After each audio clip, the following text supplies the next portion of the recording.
بسم الله الرحمن الرحيم. الحمد لله رب العالمين، والصلاة والسلام على خير خلق الله محمد وآله وصحبه أجمعين. اللهم علمنا ما ينفعنا وانفعنا بما علمتنا وزدنا علما نافعا يا رب العالمين. اللهم أرنا الحق حقا وارزقنا اتباعه، وأرنا الباطل باطلا فارزقنا اجتنابه. اللهم أعزنا بالإسلام وأعز الإسلام بنا.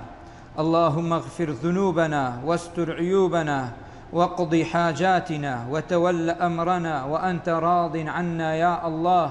يا أكرم الأكرمين يا ذا الجلال والإكرام.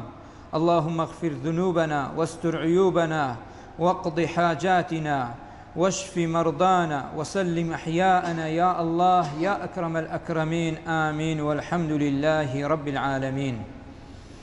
خۆشەویستان و بەڕێزانم، لەوتاری ئەمڕۆکەم لە خزمەتتاندا باسی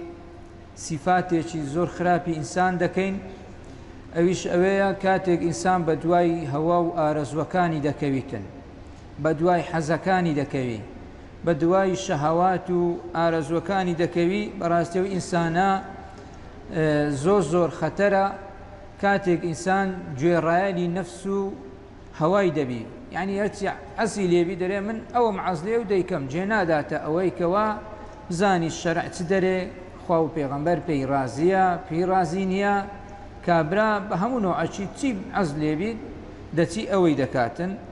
بۆیە خوای گەورە باسی ئەو جۆرە کەسانەمان لۆ دەکات، دەفەرمێ ئەفەڕەئەیتە مەن اتەخەذە ئیلاهەهو هەوا. دەفەرمێ ئەی پێغەمبەر صلی الله علیه وسلم نەدیتیە هەندێک کەس هەنە نەفسی خۆیان کردیتە خوای خۆیان، یعنی سبحان الله نەفس بوویتە خوایان لەلایەن. هەرچی نەفس بیهەوێ حەزی بیهەوێ ئەوی دەچی جێبەجێ دەکات، نەک هەرچی خوا و پێغەمبەر دەیهەوێ. ئەوە بەڕاستی ئەوە وچی مشریکی لێدێ، وچی کابرایەکی کە شەریک و هاوبەشی لۆ خوای بڕیاردابی هەر دەستی نەفس و هەوای خۆی دەکاتە خوای خۆی و دەرێ ئەوە نەفسم ئەوەی ویست و حەزم ئەوەی ویست. بەڕاستی ئەوە زۆر خەتەرە. خوای گەورە دەفەرمێ ئەفەمەن زویینە لەهو سوء عەمەلیه فەرەئاه حەسەنە. دەفەرمێ نابینن هەندێک کەس هەنە کردەوە خراپەکانی خۆیان لەبەر ئەوەی لەلای نەفسیان خۆشەویستە، ئەوە کردیتیانە شتێکی چاک و بە دوای نەفس و هەوای خۆیان کەتینە. یعنی زۆر کەسەیە جێ بە شەریعەت نادا، یعنی نارێ ئەوە شەریعیە، ئەوە حەلالە، ئەوە حەرامە، ئەوە کووە کوونیە. مهم ئەوەیە نەفسی لە پێش چاوی ڕازاندیتیەوە و پێی دەرێ ئەوە ئەتوو کردەوە خراپەکەی خۆی پێ لەلا زۆر چاکە. خوای گەورە پەنامان بدا. بۆیە خۆشەویستان، ئینسان بەڕاستی ئەگەر هاتوو شتێکی هاتە پێش کارە کردەوە دەبێ خوای گەورە عەقلی دایێ،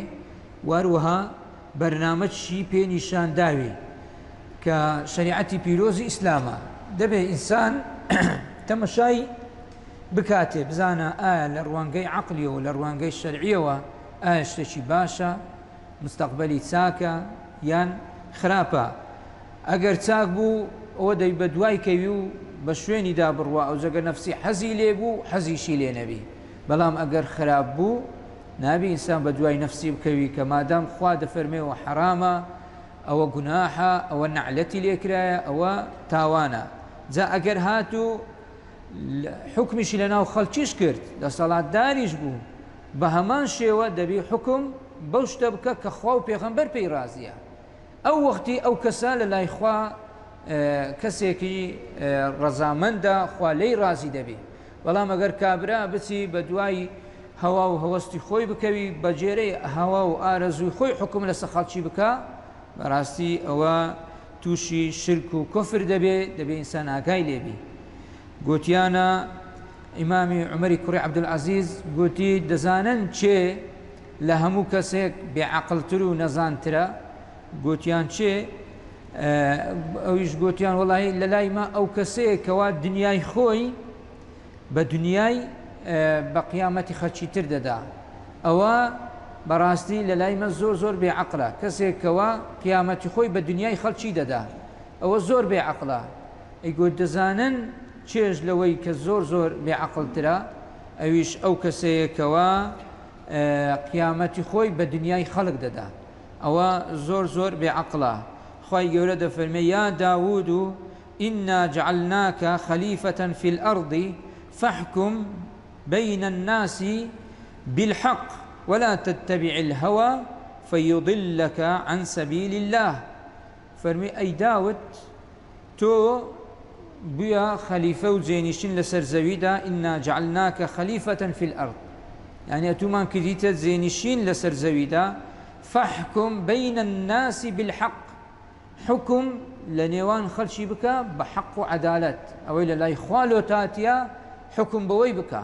كقرآن وسنة ولا تتبع الهوى نكي بدواي هوا وآرز وكانت بكوي فيضلك عن سبيل الله أقنا قمراد بي واتا هركسك بدواي حزو آرز وكاني بكوي بدواي حق راستي نكوي كقرآن والسنة بيغنبري صلى الله عليه وسلم أو براستي قمرابوا لسر ريقاي خوا لايدايا أو كسا زور قمرايا وأوي بدواي أو نوع كسا نشدكوي أوش هر يكزار قمرايا يعني أو كسي قوتيان مسألة كردية دري بهنرين باشنية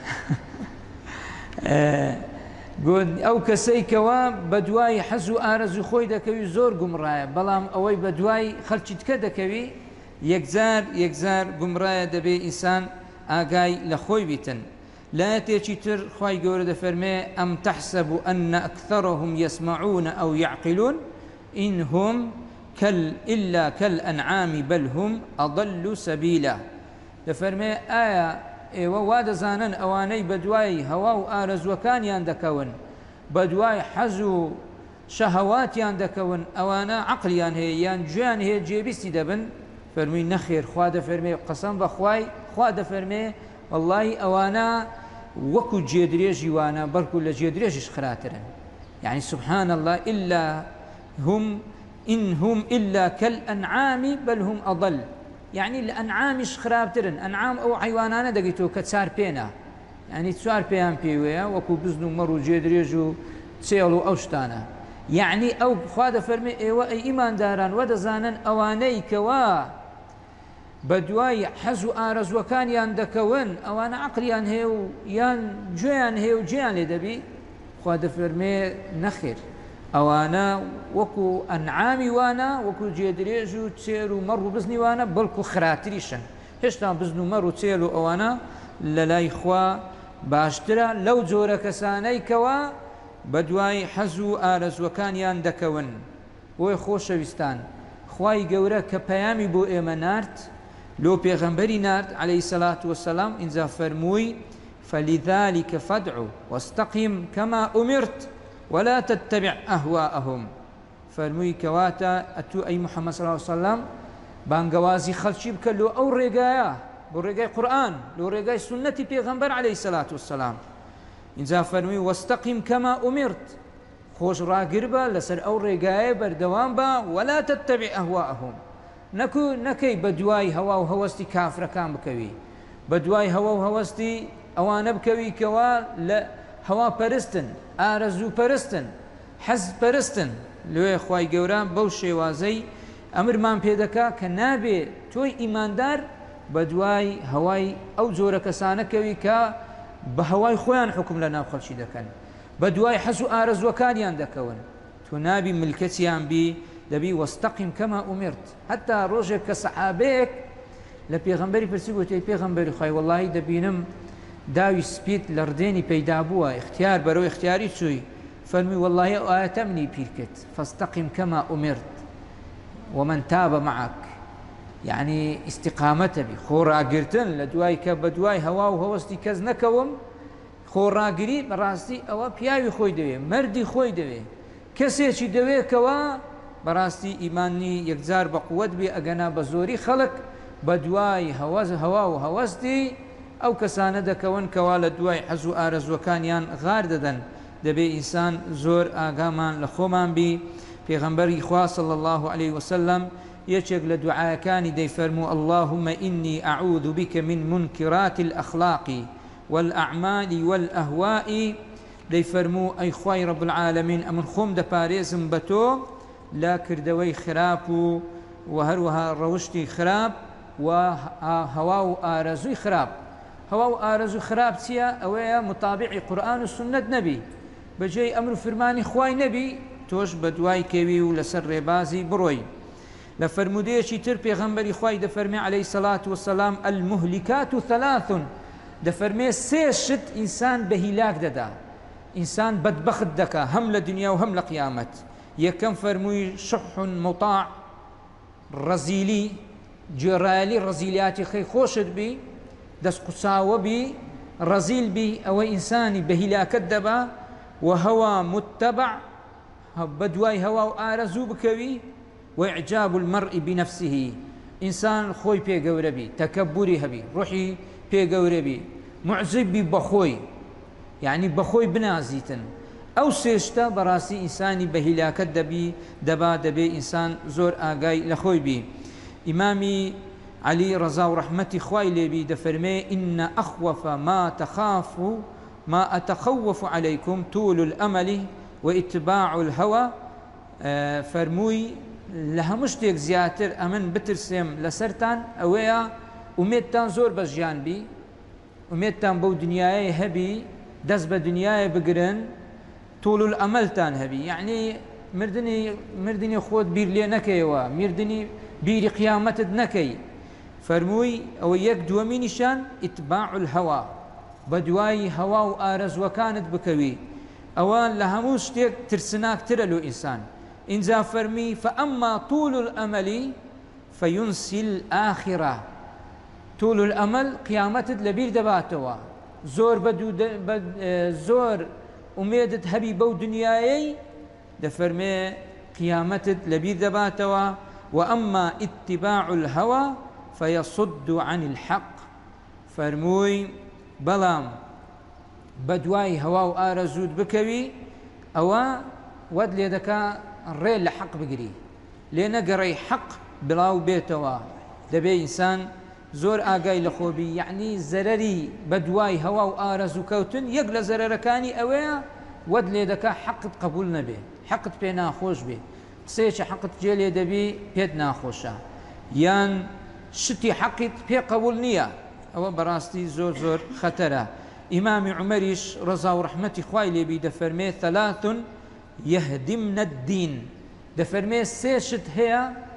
ديني إنسان لناو دبا آيند لناو دبا ودي دكا ببيا بإيمان يعني زور خطر يكم زلة العالم خليسكاني زاناو ملاو عالم كان كاتك خليسكينو بنا حق فتواي غلط ددن دوم وجدال المنافق منافق بيت بيشو مناقشه وششو عفت لقربكا ششو عفت بكا لسر آين سيم وأئمة المضلون وسر كردي قمراو دا صلاة داري قمراه أو سيكسا براستي دينيان تيك دايا يكم زلة العالم وهزور خطرة حتى عالم وزانايا كان نبنا دار دستي يعني دا صلاة دارة قندلو ظالم واستمكارة كان براستي جاني عالمي هرخوش دبي بس اگر هاتو زانا كان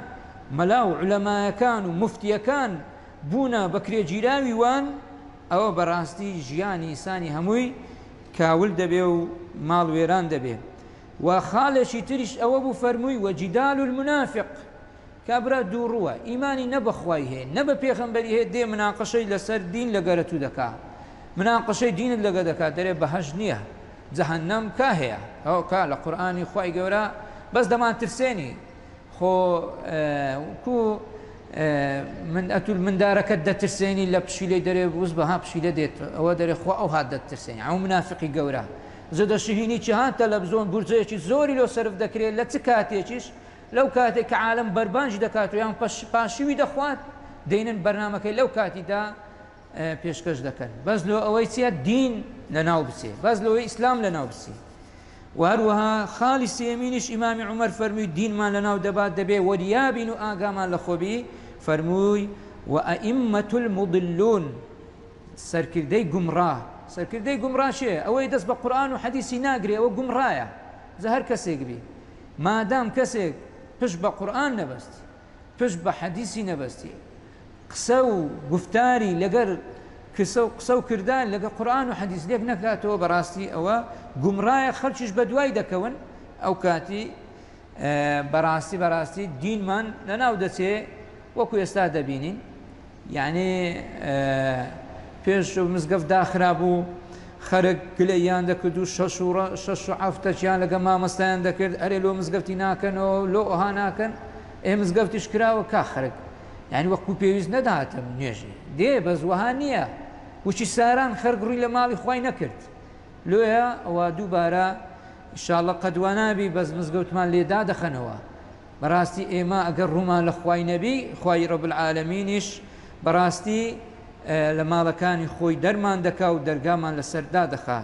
یا ڕەبی خودایە لێمان خۆش بی خودایە عەفومان بکەی خوایە قەڵەمی عەفوت بەسەر هەموو گوناحەکانمان دابینی خوایە لە گوناحی ئێمە و دایک و باوکمان خۆش بی خوایە لە گوناحی ئێمە و مردیەکانمان خۆش بی یا ڕەب العالەمین یا ڕەبی خودای گەورە لۆ خاتری ئیسمی عەزەمت لۆ خاتری هەموو ناوە جوانەکانت سەربەرز و سەرفرازمان بکەی لە ئێمە و لە دایک و باوکمان خۆش بی یا ڕەب العالەمین یا ئەکرەم الئەکرەمین یا ڕەبی خودای گەورە لۆ خاتری ئیسمی عەزەمت لۆ خاتری ناوی جوانت وەمان لێ بکەی لە دوای حەق و ڕاستی بڕۆین بە دوای هەوا و ئارەزوەکانمان نەکەوین یا ئەڵڵاه یا ئەکرەم الئەکرەمین خوای ڕۆژەکانی ئەو مانگە پیرۆزەمان لێ قبولکەی شەو نێژەکانمان لێ قبولکەی تەراویحمان لێ قبولکە یا ڕەب العالەمین خێر و سەدەقەکانمان لێ قبولکە یا ئەڵڵاه یا ئەکرەم الئەکرەمین یا ڕەبی خودای گەورە لۆ خاتری ئیسمی عەزەمت لۆ خاتری هەموو ناوە جوانەکانت لە ئێمە و لە دایک و باوکمان خۆش بی شیفای نەخۆشی هەموو لایەکمان بدە یا ئەڵڵاه یا ئەکرەم الئەکرەمین ئامین وصلى الله على سيدنا محمد